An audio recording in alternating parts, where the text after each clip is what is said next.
एक बार एक व्यक्ति गौतम बुद्ध से पूछता है कि बुद्ध, मैं आपसे एक प्रश्न पूछना चाहता हूँ। गौतम बुद्ध कहते हैं, तुम्हारा जो भी प्रश्न हो तुम मुझसे पूछ सकते हो।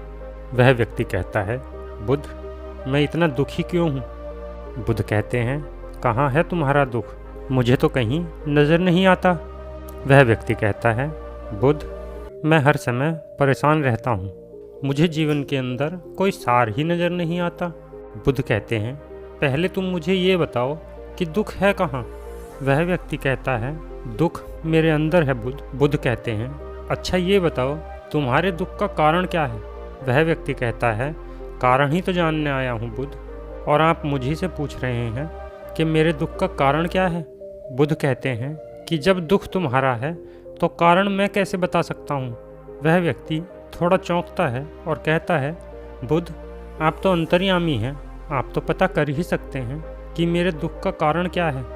बुद्ध कहते हैं, बस यही एक गलती तुम अपने जीवन में कर रहे हो।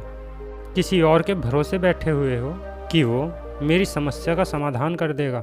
तुम्हें लगता है कि मैं बुद्ध हूँ तो मैं तुम्हारे दुख का निवारण कर सकता हूँ। बिल्कुल गलत सोच रहे हो तुम। मैं बिल्कुल तुम्हारे जैसा ही हूँ, बस मेरे भीतर कोई प्रश्न या उलझन नहीं है। तुम्हारे भीतर के प्रश्न भी खत्म हो जाएंगे जब तुम्हारे भीतर की उलझनें खत्म हो जाएंगी। तब तुम्हें भी किसी बुद्ध के पास जाकर ये पूछने की ज़रूरत नहीं है कि मैं दुखी क्यों हूँ। बुद्ध कहते हैं, क्या तुम जानते हो पुष्प को? वह व्यक्ति कहता है, बुद्ध, पुष्प को कौन नहीं जानता? पुष्प तो सबने ही देखे हैं। बुद्ध कहते हैं, एक पुष्प सुबह को कली होता है और दिन के मध्य में वह खिलता है और शाम होते होते मुरझा जाता है और गिर जाता है। यदि पुष्प यह सोचे कि मैं शाम होते होते मृत्यु को प्राप्त हो जाऊंगा तो वह खिल ही नहीं सकेगा, वह सुगंध ही नहीं फैला सकेगा।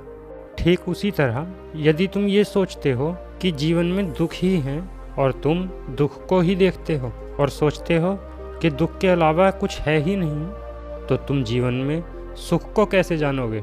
अभी भी इसी क्षण में ऐसे बहुत सारे कारण हैं जिनके लिए तुम खुश हो सकते हो, जिनके लिए तुम खिलखिलाकर हंस सकते हो, परंतु तुम उन्हें नहीं देख रहे हो।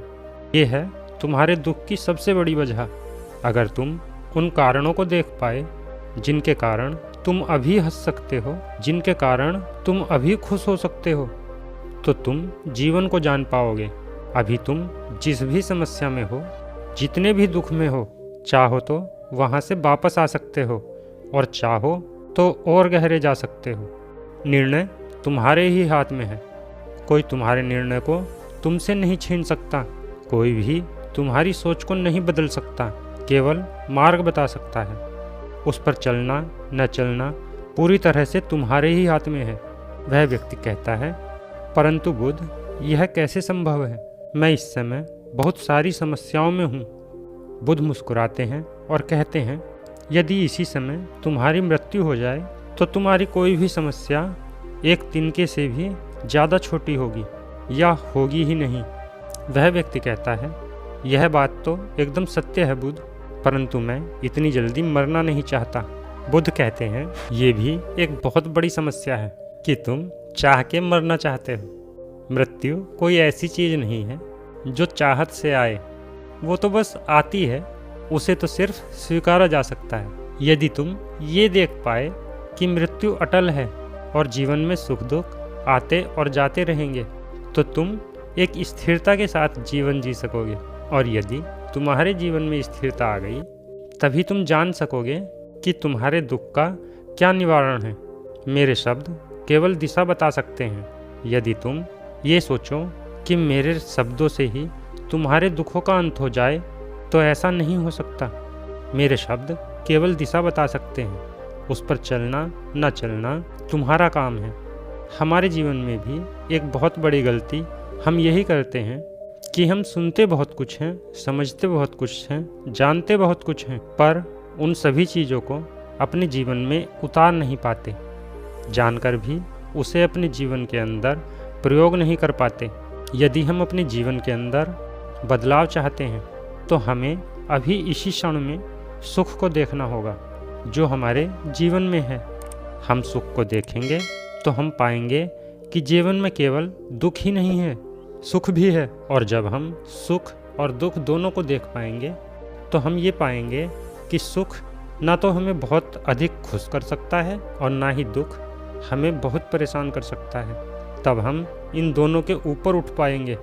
तब हम जान पाएंगे कि वास्तव में वास्तविकता कुछ और ही है। बुद्ध ने कहा था कि मैं केवल मार्ग बता सकता हूँ, चलना तुम्हारा ही काम है। तो दोस्तों, इस कहानी से हमें यह शिक्षा मिलती है कि सुख और दुख जीवन के दो पहलू हैं जो हमारे साथ सदैव रहते हैं। ये दोनों अवस्थाएं हमारे जीवन का एक हिस्सा है और हमें इनके साथ सहमत रहना चाहिए। सुख और दुख हमारे जीवन के महत्वपूर्ण हिस्से हैं और हमें इनके साथ समझौता करने और सीखने की क्षमता विकसित करनी चाहिए। तो दोस्तों, कैसी लगी ये कहानी आपको? कमेंट में अपनी राय ज़रूर शेयर करना। अगर आप हमारे चैनल पर नए हैं तो चैनल को सब्सक्राइब और वीडियो को लाइक करना न भूलें। हम मिलेंगे फिर किसी ज्ञानवर्धक कहानी के साथ। तब तक के लिए धन्यवाद।